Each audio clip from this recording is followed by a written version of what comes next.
আপনি কি জানেন প্রতিদিন মাত্র ১০ মিনিট খালি পায়ে হাঁটলে আপনার শরীরে কি পরিবর্তন হতে পারে? খালি পায়ে মাটিতে হাঁটলে শরীরের রক্ত সঞ্চালন বাড়ে, পায়ের পেশি শক্তিশালী হয় আর মনও অনেক শান্ত থাকে। বিশেষজ্ঞদের মতে মাটির সরাসরি সংস্পর্শ মানসিক চাপ ও ক্লান্তি কমাতে সাহায্য করে। এতে ঘুম ভালো হয় এবং শরীরের ভারসাম্যও উন্নত হয়। ঘুম সৌন্দর্য।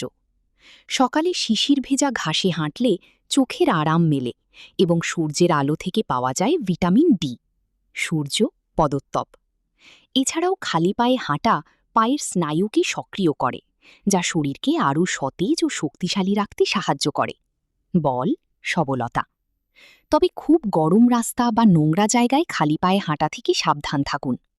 প্রতিদিন একটু সময় দিন প্রকৃতিকে, আর নিজের শরীরকে রাখুন সুস্থ ও সতেজ।